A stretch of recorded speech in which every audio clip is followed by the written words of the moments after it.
Bueno, bienvenidos amigos de nuevo a otro episodio más de Reflexiones en Movimiento. Y el tema de hoy tiene que ver con la educación. Y dentro de este tema de la educación tiene que ver con el aprendizaje. En particular el aprendizaje abstracto. Los seres humanos tenemos una extraordinaria capacidad de aprendizaje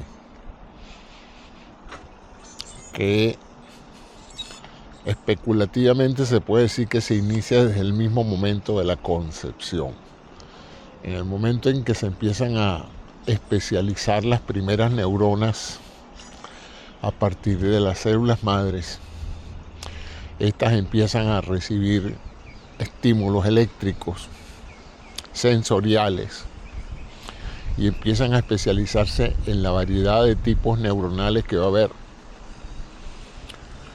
Y en la medida en que se empiezan a desarrollar los detectores de presión, de temperatura, de dolor, o que se especialicen los sentidos, la audición, la visión, el tacto, el gusto y el olfato, empieza esa pequeña masa de células a recibir señales que generan pues todo tipo de conexiones intracerebrales a medida que el cerebro se va desarrollando.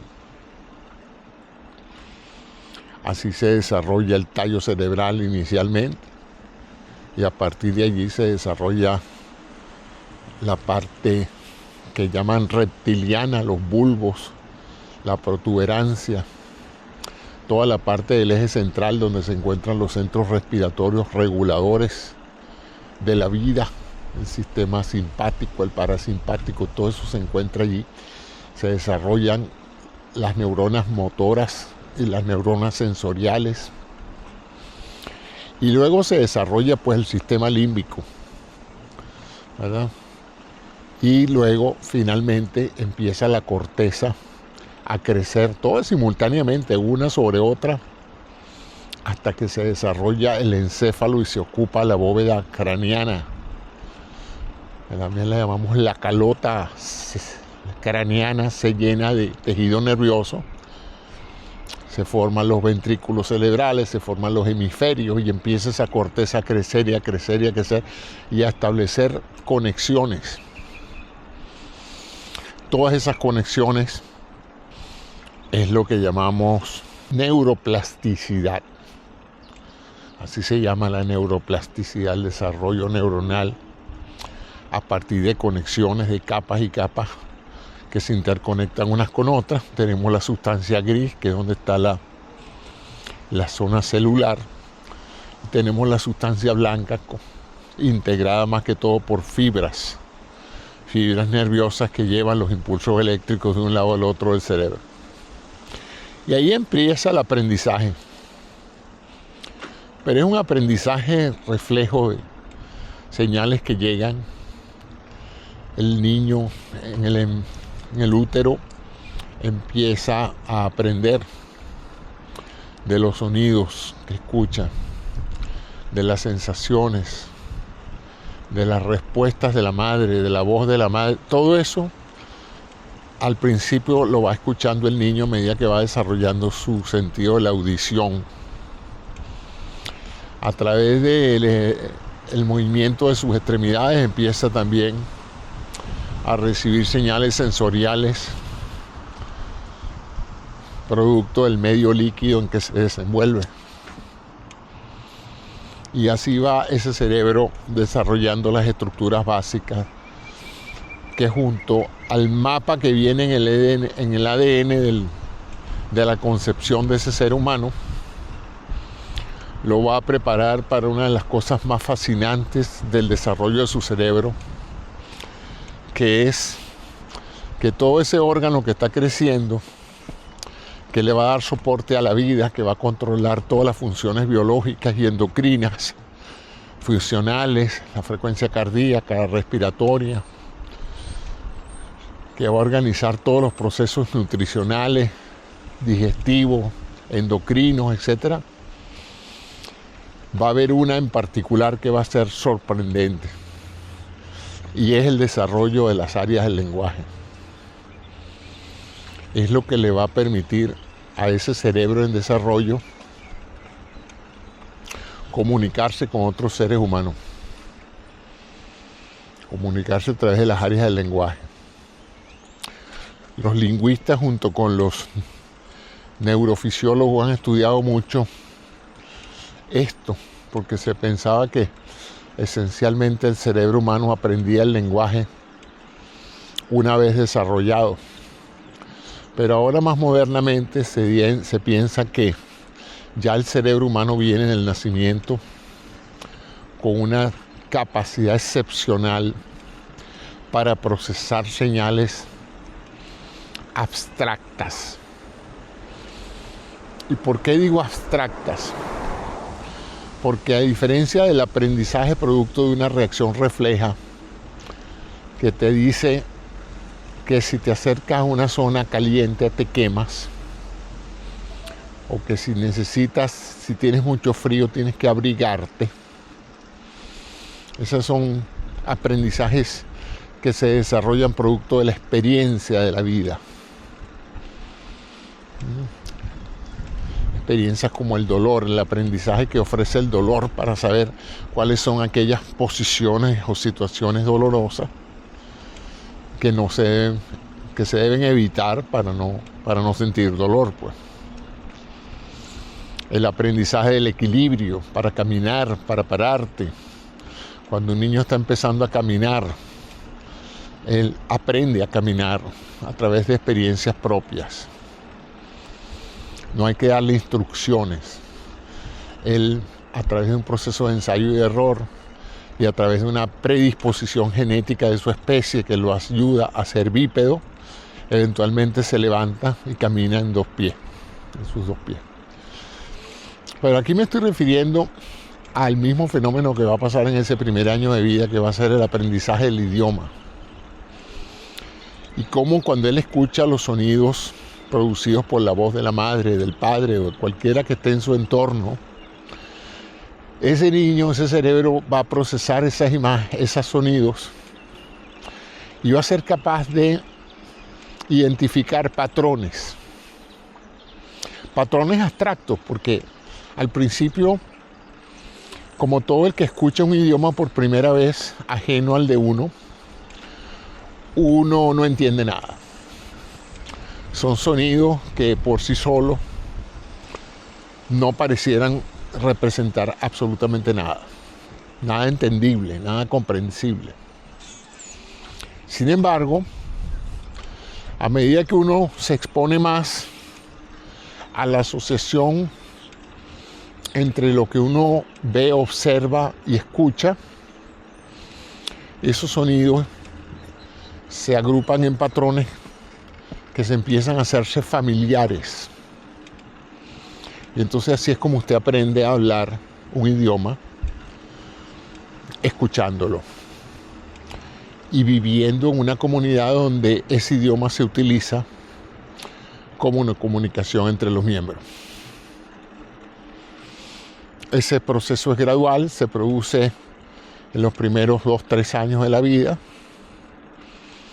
Algunos individuos tienen más predisposición para aprender rápidamente, sobre todo la parte de pronunciación, porque el lenguaje no solamente va a pasar por la parte del aprendizaje de los fonemas y de los patrones de fonemas, que así se llama la descomposición de los sonidos complejos en fonemas entendibles, más procesables, sino que esas señales de las zonas auditivas se van a ser integradas con la experiencia de vida, con lo que él está viendo, con las observaciones que él está haciendo cada vez que alguien le da un comando de voz. Él observa el entorno y asocia situaciones con esos comandos de voz, y poco a poco él empieza a interpretar lo que se está diciendo. para qué se está diciendo. Paralelamente a eso se desarrolla el control motor del habla. No solamente él tiene la capacidad, él o ella, ¿no? Estoy refiriendo al bebé, tiene la capacidad de escuchar y entender, comprender lo que se le está diciendo en forma abstracta, como dije, el aprendizaje abstracto, sino que él empieza a repetir, a copiar, a reproducir con su voz los sonidos que escucha.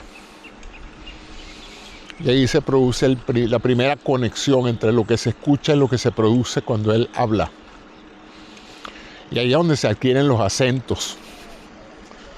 En otras palabras, el niño copia los fonemas que escucha, los reproduce y poco a poco aprende a entender y hablar un idioma.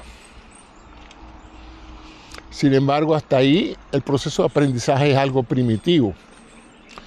Típicamente se aprenden comandos, órdenes, a identificar objetos por un nombre, a expresar sentimientos a través de palabras, etc. Luego, más adelante, durante la escolaridad, el niño aprende a leer y a escribir. Y entonces aquí la parte visual introduce sobre ese lenguaje ya hablado o ya entendido el componente simbólico de las letras a través de las cuales esos mensajes se plasman en forma escrita. El abecedario, el alfabeto y, por supuesto, las combinaciones de las letras para formar palabras, oraciones, con artículo, verbo y predicado, como decían antes, ¿no? Y de esa manera, pues, el niño aprende a leer y escribir una vez que ha dominado un lenguaje. Siendo que el cerebro para ese momento es bastante primitivo en su desarrollo, esas conexiones que se forman en los primeros lenguajes que se escuchan durante los primeros 2-3 años de la vida permanecen en ese cerebro probablemente para siempre si no hay mayor deterioro. Es decir, el que habla un idioma, el que aprende el idioma materno, por decir el idioma que escuchó cuando nació y se desarrolló esos 2 primeros años, le forma unas conexiones que son muy difíciles de recrear si una persona adulta va a aprender el idioma. Hay personas que tienen una capacidad tremenda para hacerlo, pero la mayoría de las personas van a conservar su acento, así aprendan a hablar y a entender otros idiomas. Y luego, dentro de ese proceso de desarrollo, hemos descubierto que si ese niño en esos primeros 4 años de la vida, 3-4 años, se expone a otros idiomas, curiosamente también su aparato fonétrico puede perfectamente recrear esos mismos sonidos en cualquiera de los idiomas a los cuales ha sido expuesto, ¿no? Algo que no se sabía, pero ahora que hay tanta gente viajando y trasladando a los niños a otras regiones donde están expuestos a padres que hablan diferentes idiomas o a situaciones donde se hablan diferentes idiomas en forma concatenada, sabemos que el cerebro tiene la capacidad de procesar auditivamente y cognitivamente todos estos lenguajes, todas estas palabras, oraciones, para que el niño pueda aprender varios idiomas simultáneamente. Más adelante, una vez que el cerebro consolida ese proceso natural del lenguaje primario, se puede seguir aprendiendo idiomas, pero ya van a ser idiomas que están montados sobre una base lingüística ya establecida por el idioma materno, como se le dice, el idioma original. Entonces, los niños que han aprendido a hablar español en Venezuela crecen con esa forma natural de hablar de los venezolanos, igual los peruanos, igual los mexicanos. Y luego, cuando aprendan inglés o francés o lo que sea, va a verse reflejado el hecho de que aun cuando hablen perfectamente el nuevo idioma adquirido, va a haber rasgos sobre todo fonéticos en la manera de hablar, que los identifica que no es un idioma natural o de origen, sino que hay una raíz primaria predominante. Y lo mismo pasa no en diferentes países. Las personas que nacen en Texas tienen un acento que les va a costar despojarse de ese acento, a diferencia del acento de Boston o del acento de California, ¿no? O sea que eso es una de las características interesantes. Y esto todo se los digo como un preámbulo para hablar ahora de algo que está mortificando a muchas personas a nivel mundial, que es la dificultad que están teniendo los estudiantes para aprender. Por primera vez hay serios problemas con los estudiantes que parecieran tener más dificultades que sus padres y sus abuelos para aprender nuevos conceptos, nuevas manifestaciones del conocimiento humano. La fuente principal del conocimiento es la voz humana, ¿no? Las conversaciones que uno tiene con sus padres, con sus amigos, con sus compañeros. Pero eso, quien solo se exponga a ese tipo de educación va a tener una educación muy limitada, porque va a estar expuesto a la experiencia de vida y a los conocimientos de las personas que están hablando con esa persona o que están comunicándose con esa persona. Por lo tanto, quien quiera tener una buena educación tiene que aprender a leer y escribir. A escribir para poder expresarse de manera de que su comunicación sea efectiva a larga distancia, porque es lo único que nos permite, la escritura es lo único que nos permite comunicar ideas más allá de la cercanía del receptor y más allá del tiempo entre el receptor y el emisor, ¿no? Con la escritura yo puedo saber cómo pensaba Alejandro Dumas sin haberlo conocido y sin tener que estar al lado de él, porque él supo escribir algo y al yo leerlo se transmite su conocimiento, sus experiencias a mí por la vía de la lectura, ¿no? Entonces, hasta la invención de los medios de grabación radiofónica que han permitido ahora grabar la voz y preservarla, durante gran parte de la evolución humana, la única manera de transitar la barrera del tiempo con ideas propias era escribiendo. Escribe que algo queda, decían antes. Ahora puede una persona que no ha escrito nunca dejar una rica huella de sus pensamientos grabando audio y grabando videos, ¿no? Que es una versión un poco diferente de la escritura, pero para efectos comunicacionales es prácticamente lo mismo, ¿no? Escuchar un discurso de Churchill o leer un discurso de Churchill para efectos de comunicación es lo mismo. Para efectos de riqueza del medio, más válido es la voz. Porque la voz, además de las palabras y de las ideas, comunica las emociones. Cuando uno lee un discurso de Churchill y no oye su voz, uno tiene que inferir o imaginarse el estado de ánimo de Churchill cuando dijo esas palabras.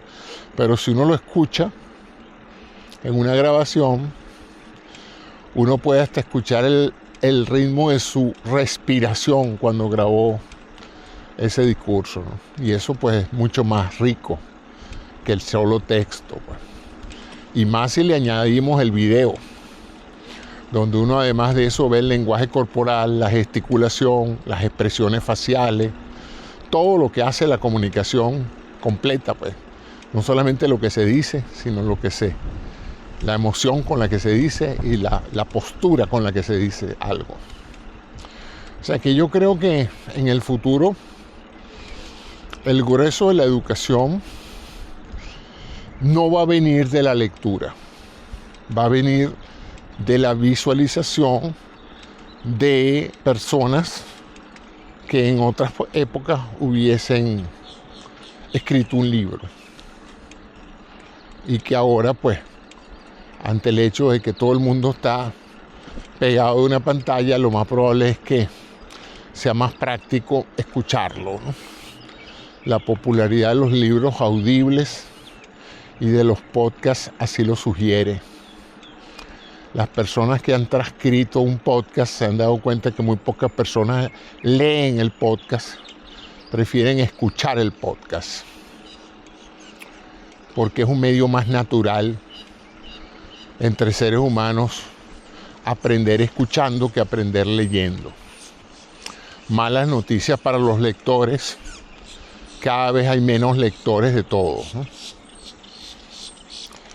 Ahora, hay algo en la lectura en particular que facilita el aprendizaje por encima del mismo mensaje hablado. Sí lo hay. Hay una enorme ventaja en la lectura que no la hay en el video o en el audio y video. Ahora me voy a referir al video combinado, audio y video. La lectura tiene en inglés la palabra throughput. Es como el chorro de información por unidad de tiempo. La cantidad de información por unidad de tiempo en la lectura es más fácil de controlar que en el audio. En la lectura, como usted modula cada lectura de un párrafo, de una oración, usted le está dando tiempo a su sistema nervioso de ponderar, de analizar lo que acaba de leer. El audio o el video no le dan esa oportunidad. Usted dirá, bueno, pero yo siempre puedo volver la cinta hacia atrás y volver a escuchar. Sí, pero los que hemos tenido esa oportunidad nos hemos dado cuenta de que el cerebro no se le facilita el aprendizaje cuando no se le da tiempo de aprender. El cerebro necesita un tiempo para que esas reacciones químicas, esas conexiones neuronales, esas asociaciones cognitivas se establezcan. Si ese tiempo es ahogado por nueva información, no se fija la información anterior. Por eso es que es más fácil leer un capítulo y hacer un resumen del capítulo en sus propias palabras que escuchar ese capítulo hablado y hacer un resumen de lo que usted escuchó después de hacerlo, ¿no? Pareciera que como lo que se lee, como que se queda más pegado, más analizado. Y en mi opinión y en la de muchos científicos de las neurociencias, que es de donde yo saco todas estas ideas que les estoy dando, es que es por eso, es porque el cerebro necesita como un tiempo de cocimiento de los conceptos abstractos. Cuando usted explica algo y lo está leyendo, usted está escuchando la voz del autor, pero usted puede en un momento dado hacer una pausa y reflexionar sobre lo que acaba de escuchar sin que llegue nueva información. No hay un proceso automático que le obligue a usted a leer el próximo párrafo si usted no ha entendido el párrafo anterior. Por lo tanto, la lectura ofrece la posibilidad de la contemplación, tiempo para la asociación de ideas, tiempo para la fijación de conceptos, tiempo para la memorización. Hay personas con una enorme capacidad de memorizar lo que leen, pero son muy malos memorizando lo que escuchan. ¿Por qué? Porque lo que escuchan viene en tiempo real y viene tan rápido que una nueva información sustituye a la anterior y les borra el buffer. El buffer es una memoria a corto plazo que uno tiene para acumular datos que uno necesita en un momento dado y que luego que los utiliza puede borrarlos. Y hay una memoria más permanente que es donde uno guarda las cosas que le interesan mucho. Entonces, si yo necesito anotar un teléfono porque voy a llamar a alguien, usted me lo dice, yo probablemente lo memorizo. Y si no estoy muy viejo, lo más probable es que lo pueda reescribir o discar. Imagínense ustedes discar. Bueno, de que pueda llamar a ese número unos minutos después porque todavía me acuerdo de ese número. Pero si usted me pregunta al día siguiente, puedes volver a marcar el número que marcaste ayer. Ya yo olvidé de eso. Eso no se fijó. No había ninguna necesidad de fijarlo, ¿no? Sin embargo, si el dato que yo le estoy dando, usted necesita preservarlo en forma importante porque su vida depende de ello, lo más probable es que usted haga un esfuerzo por reforzar la memorización de ese dato para que no se le olvide 1 minuto, 10 minutos después. La lectura permite eso, ese proceso lento de memorización, porque la data nueva no sustituye a la data anterior rápidamente, como es el caso del video. Esto se hace patente no solamente en la información lingüística, sino en la información fotográfica. Yo soy un fotógrafo, no porque haya vivido de la fotografía, por eso nunca diría que soy un fotógrafo profesional, sino porque desde que yo descubrí una máquina fotográfica, una cámara fotográfica, me sentí embelesado por la posibilidad de captar un instante y preservarlo en el tiempo. Algo simplemente mágico, como le ha parecido a todo aquel que ha tomado una foto y la ha revelado y él ha visto el salir en papel de la nada, y eso es adictivo.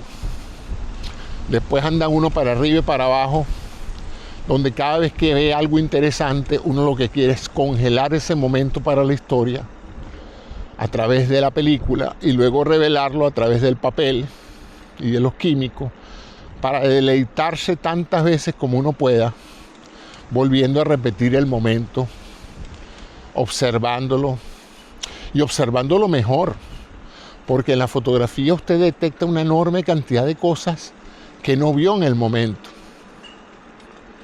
Expresiones, si son rostros, detalles de la naturaleza, si son detalles de animales o de flores o de vegetales. La fotografía es mágica. Y los que amamos ese descubrimiento del ser humano, le damos un enorme precio a ese instante, a ese 1/200avo de segundo que captó algo que ya no existe. Porque como aunque digan, bueno, ¿y por qué estás fotografiando ese puente 10 veces? Bueno, porque no es el mismo puente. Para ti es el mismo puente. Para mí son 10 instantes diferentes del mismo puente. La luz había cambiado, las nubes también, los pájaros que pasaron por una parte ya no están en la misma posición. O sea que si tú ves el puente, probablemente te parezca la foto idéntica. Si la examinas con cuidado, te vas a dar cuenta de que las 10 fotos son 10 instantes en el tiempo diferentes del mismo puente. Cuando apareció el video, se pensó, cuando apareció la película, el cine, se pensó que la fotografía estaba muerta. ¿Quién iba a estar pendiente de una foto en una pelea de boxeo cuando la pelea completa era filmada y la gente podía ver la pelea constantemente? Se pensó que nadie iba a tener interés en una fotografía que representa un instante de la pelea versus ver la pelea completa, con movimiento y todo, ¿no? Sin embargo, es algo fantástico que la imagenografía de los grandes eventos de la humanidad, esos momentos que lo han hecho a uno reflexionar o pensar en un acto humano, están mejor representados por la fotografía que por el video o el cine. el torrente de información del cine, la llegada de múltiples imágenes, 24 cuadros por segundo, imagínense ustedes, 24, 30 cuadros por segundo en video entran al cerebro. El cerebro no ha terminado de disfrutar de un cuadro cuando ya otro cuadro sustituye el cuadro anterior. Entonces el cine y el video son muy buenos para eventos en movimiento, para eventos donde lo magnificente del proceso de aprendizaje es el cambio, porque el cerebro detecta el cambio inmediatamente.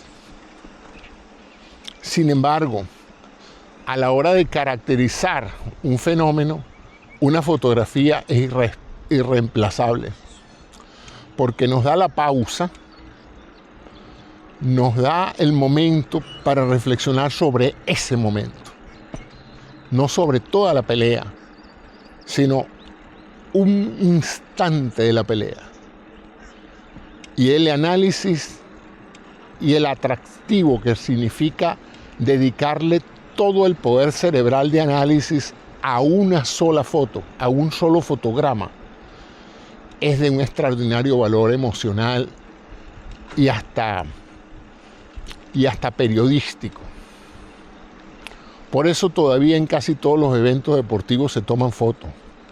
A pesar de que el evento se está transmitiendo, se está grabando en 4K, se está grabando en alta definición, super alta definición, todo lo que ustedes quieran. Pero a la hora de ver la mueca y el sufrimiento o la emoción de un futbolista anotando un gol, nada se compara con una foto de ese instante. Y de hecho, los grandes fotógrafos son aquellos que tienen la suerte o la experiencia para captar esa foto en particular. No la que la precedía, no la siguiente, sino la foto que se va a hacer memorable porque nos permite reflexionar. Yo soy un gran seguidor de la Segunda Guerra Mundial.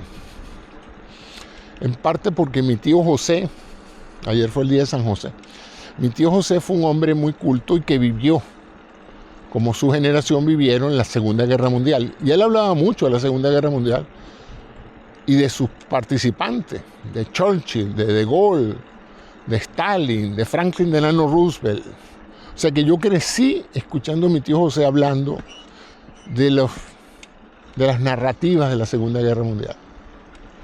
Y desarrollé pues el gusto por la reseña de esas batallas y de esos eventos, ¿no? Y la Segunda Guerra Mundial fue realmente la primera guerra ampliamente documentada en películas. En la primera también hay mucha película, ya existía el cine y todo, pero nunca la cantidad de rollos, como dicen, de películas que hay sobre la Segunda Guerra Mundial. De hecho, yo creo que por cada 10 soldados iba un camarógrafo, ¿no? Y iban, como les dije, algunos con cámaras de video y otras con cámaras fotográficas. Y a pesar de todo, la cantidad de videos que hay de la guerra, cuando la gente quiere recordar ciertas batallas, ciertos eventos heroicos o lamentables, aparece solamente una foto. Curioso, siempre me he preguntado, fotos famosas de la guerra de Vietnam, de la guerra mundial, y tú dices, pero ¿por qué una foto? ¿Por qué no salimos todos a ver el video? Porque una foto es suficiente para comunicarnos el drama que se vivió en ese instante. Entonces, por esa razón neurofisiológica, yo pienso que todavía está justificado leer para aprender, para evitar ese torrente de información que, lejos de permitirle al cerebro el tiempo de procesar la información, la reemplaza abruptamente con una nueva imagen y después otra nueva imagen, una palabra hablada, otra nueva palabra, no terminas de reflexionar lo que el hombre acaba de decir cuando ya el hombre está diciendo algo más. Si estás leyendo, te concentras en aprender lo que está en ese párrafo o en esa oración y más nada. Lo demás puede esperar. Ok, entonces espero haberme hecho entender que a pesar de que la gente está abandonando el hábito de leer y se está acostumbrando masivamente a ver videos y a ver fotografías, ni siquiera a contemplar una fotografía por mucho tiempo, sino si ustedes ven la forma en que las redes sociales han programado a las personas para que inmediatamente que ven algo pasen a ver lo siguiente y pasen a ver lo siguiente. Es asombroso cómo se ha podido condicionar al ser humano a que no se concentre en leer, en ver una imagen, sino que necesita estar constantemente viendo qué viene de nuevo. Y eso está entorpeciendo el proceso de aprendizaje de muchas personas.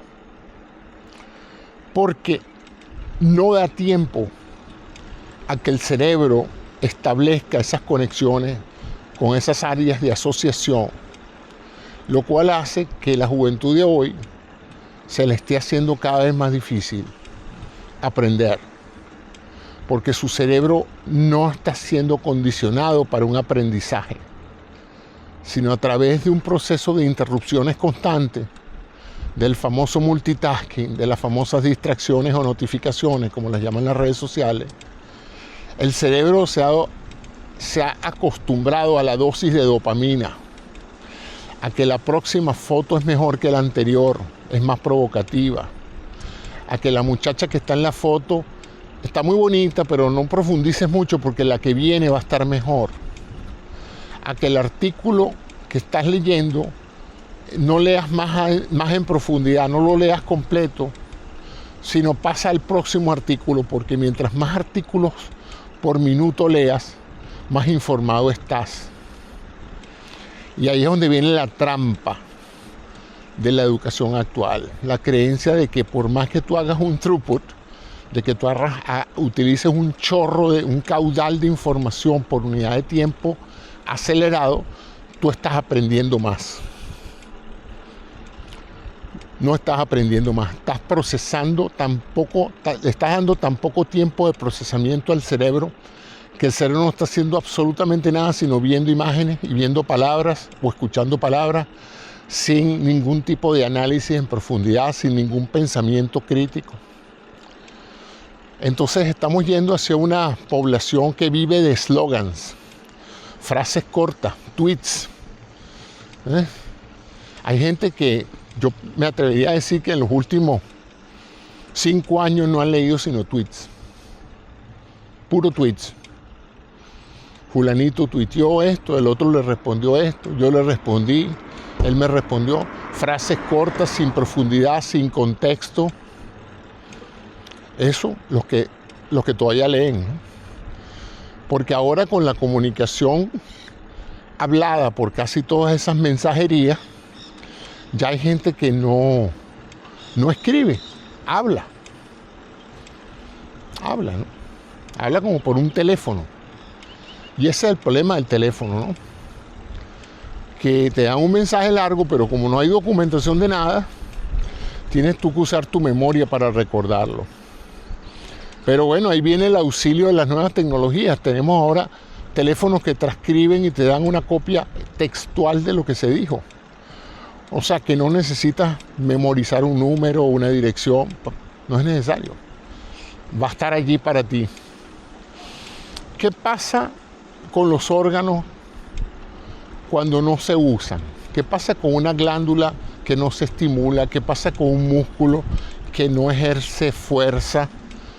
¿Qué pasa con una neurona que no dispara o que no se interconecta con otras neuronas? Se va atrofiando. Eso es como una calle o una vereda que no se usa nunca. Le crece el monte y llega un momento en que la vereda desaparece.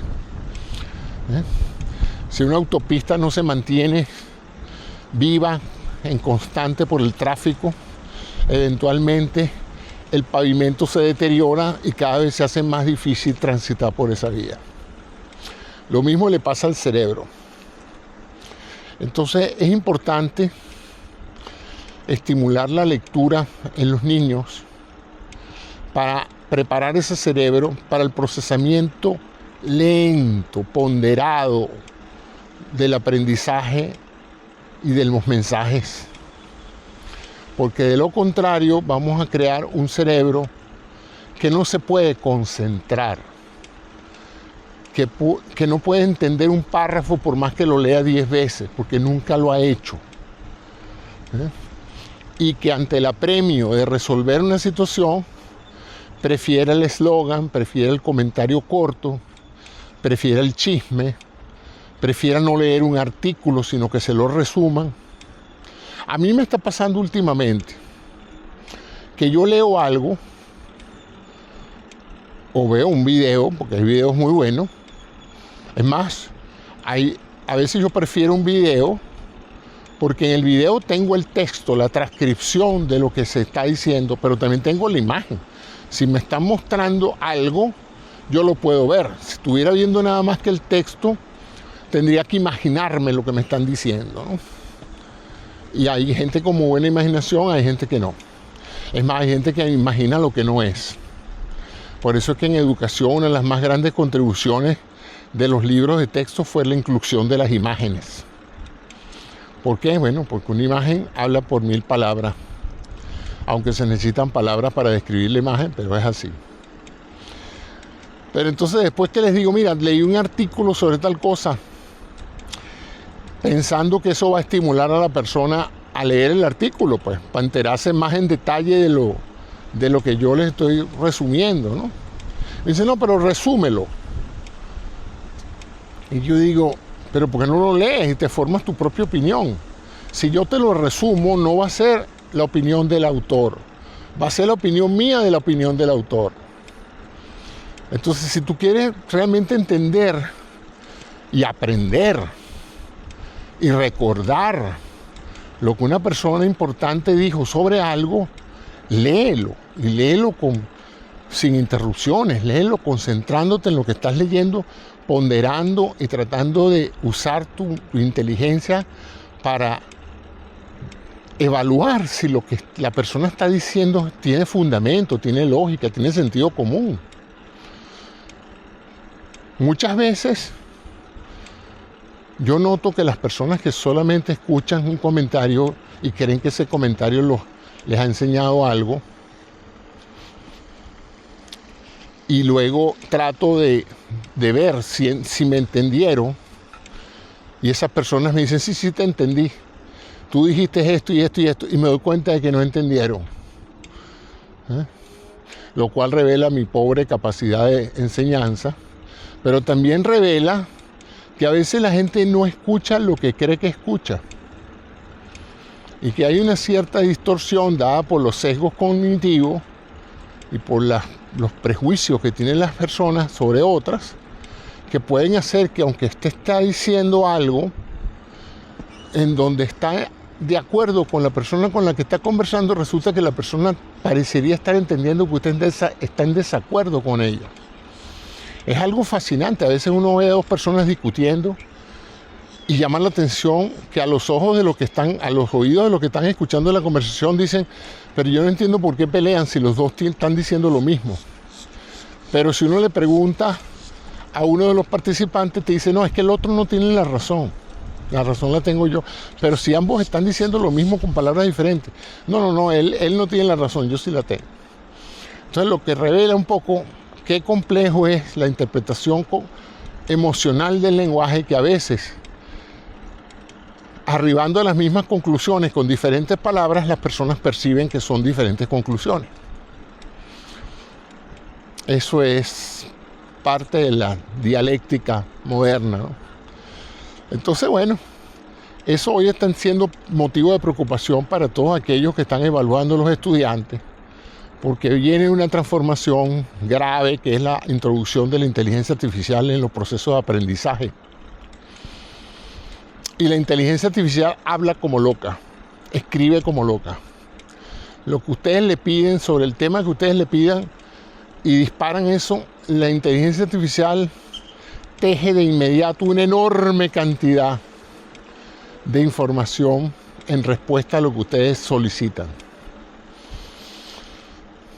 Esa información es muy importante, muy válida.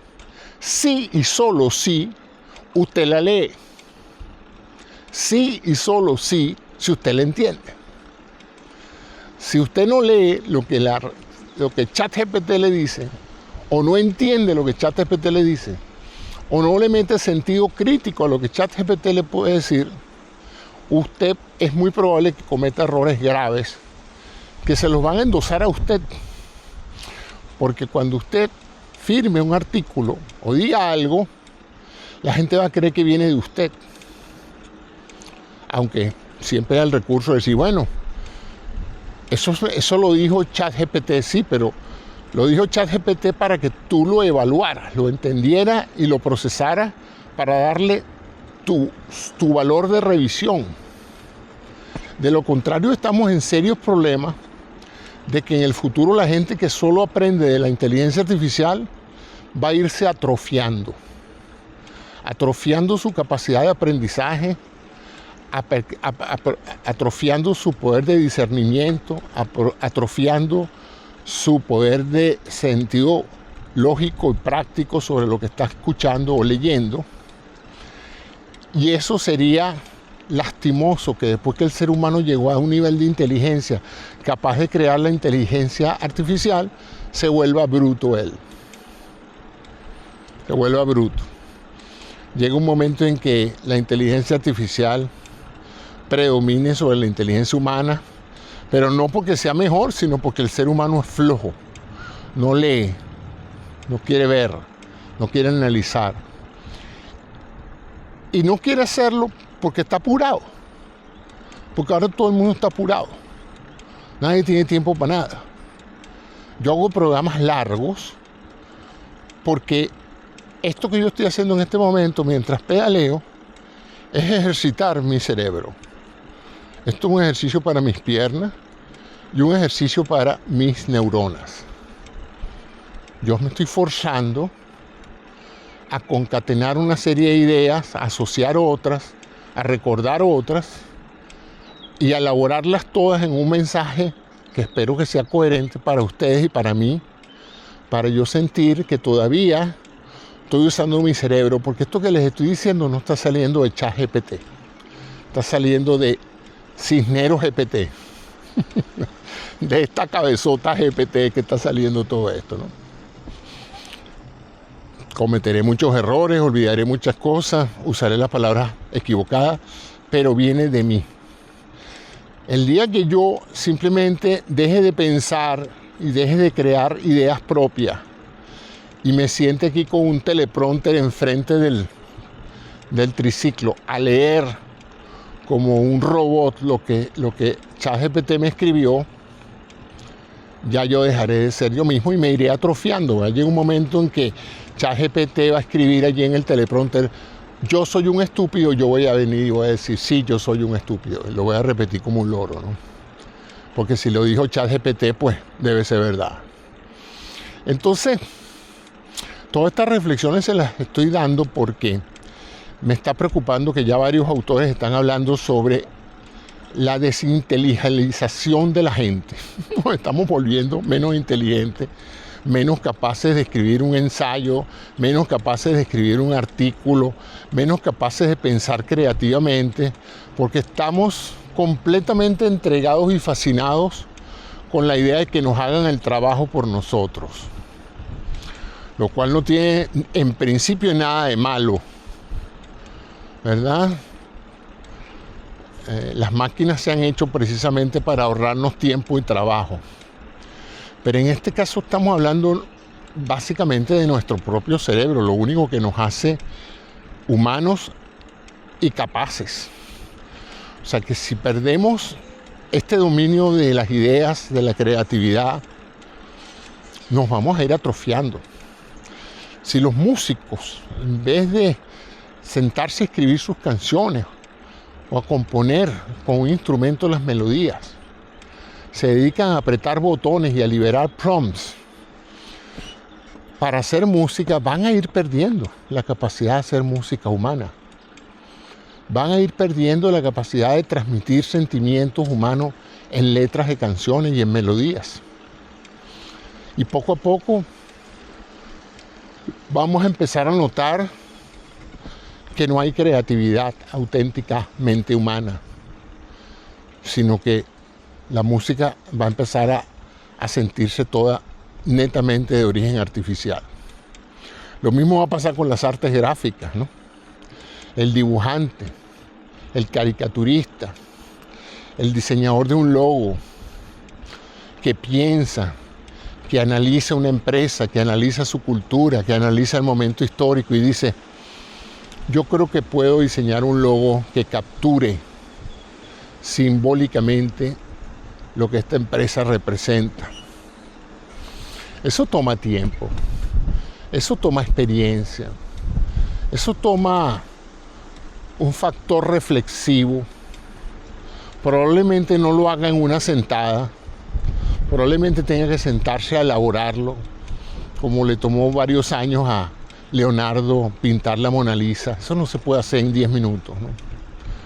Eso requiere una maduración progresiva de la obra artística. Pero en este mundo donde queremos todo rápido y donde no estamos dispuestos a pagar el tiempo que le va a tomar a un artista hacer un arte, pues resulta que la inteligencia artificial, probablemente le metamos los mismos parámetros, le digamos, mira, esto es una empresa de este tipo, se encuentra en tal país, su nicho de mercado es este, evalúa todas las opciones ya existentes y créanos un logotipo para esta empresa. Lo hará, no tengo la menor duda, no uno, hará 10.000 y probará cuál es el más efectivo. Pero ahí no hubo creatividad alguna, ahí lo que hubo fue poder computacional, alimentado, por supuesto, como ya todos ustedes saben, por las imágenes de miles de creadores creativos que han hecho imágenes anteriores. Porque la inteligencia artificial no aprendió de la inteligencia artificial, aprendió de los seres humanos. Entonces, esas son algunas de las reflexiones, amigos, en estos 52 minutos que llevo hablando. Así es que ya voy de retorno a casa. Espero que esto los haga reflexionar para que eduquen a sus hijos en la importancia de aprender, de que el aprendizaje toma tiempo, concentración, esfuerzo, foco, de que no se puede aprender si uno se está distrayendo y que TikTok y todas estas plataformas son herramientas diseñadas para hacerlo a usted perder el tiempo y en muchos aspectos embrutecerlo, hacer que cada vez tenga menos capacidades de procesar información en forma inteligente, sino que procese la información en forma reactiva, responda a un mensaje alegrándose, responda a un mensaje con ira, con rabia, o responda a un mensaje con su billetera y compre un producto. Eso es lo que se quiere, enviar mensajes cortos que lleguen a su sistema límbico y que lo hagan sentirse excitado o que lo hagan sentir rabia por otro ser humano o otro grupo humano o que lo hagan comprar algo. Y usted va a estar entonces atrofiado en su capacidad de leer un buen poema, entenderlo, sentirlo, de leer un buen cuento, una novela, meterse en la profundidad de los personajes, entender el contexto histórico, asociarlo con sus propias experiencias de vida. Pero ¿saben qué? Todo eso toma tiempo. Eso no se puede hacer en 10, 15 segundos. Así que dele tiempo a su cerebro de aprender, porque al ritmo de vida que llevamos se está haciendo cada vez más difícil aprender en profundidad. Y yo estoy a punto de creer que eso es lo que quiere los poderes que controlan el consumo a nivel mundial, que la gente no piense mucho, que la gente no analice un mensaje político en su contexto, sino que lo analice para que vote o no vote por alguien, para que vaya y odie o no odie a alguien. Ese va a ser esencialmente el objetivo de esos poderes que controlan los medios de comunicación y las plataformas sociales, que aunque ellos niegan que son medios de comunicación, eso es lo que son y deberían ser responsables de los mensajes que manejan. Pero esa es otra de las grandes logros que han hecho, es hacerse irresponsables y no sufrir las consecuencias que sufre un medio de comunicación tradicional que está mintiendo, es demandado. Una plataforma de red social que está mintiendo te va a decir: no, yo no miento, mienten mis usuarios, pero eso no es problema mío. No, sí es problema suyo, porque usted es el vehículo por el cual esa mentira llega a millones de personas. Pero bueno, esas son las reflexiones de alguien que ha vivido, que pasó toda su vida leyendo muchísimo, escuchando muchísimo, aprendiendo muchísimo para poder enseñar a otros, y que me estoy dando cuenta de que cada día más a la juventud se le hace más difícil aprender. Y yo creo que la clave es esa, que no le dedican tiempo al aprendizaje. Todo lo quieren aprender de un día para otro, los cursos corticos. Hasta las universidades han caído en esa trampa. Ya no ofrecen un máster, sino un curso de 6 semanas. Está muy bueno, un curso de 6 semanas es muy útil para aprender ciertas técnicas y ciertos datos. Pero tú no te haces una profesión en 6 semanas. Pero bueno, es el mercado que hay, porque si le piden a los participantes de 6 semanas que hagan el curso de 2 años, no hay mercado para ese tipo de curso. Hay mercado es para el diplomita después de las 6 semanas. Eso es lo que quería decirles hoy. Y ya de regreso, hoy es marzo 20, día jueves. Y ya, gracias. Hasta mañana entonces. Hoy rescaté mis Ray-Bans que los tenía perdidos y ya los estoy usando ahora. Un modelo muy famoso, que hizo famoso al general MacArthur en la Segunda Guerra Mundial, que andaba para arriba y para abajo con sus Ray-Bans, el modelo aviador. Entonces hoy estoy aprovechando que los encontré por ahí en una de esas gavetas. Muchas gracias a todos y hasta mañana.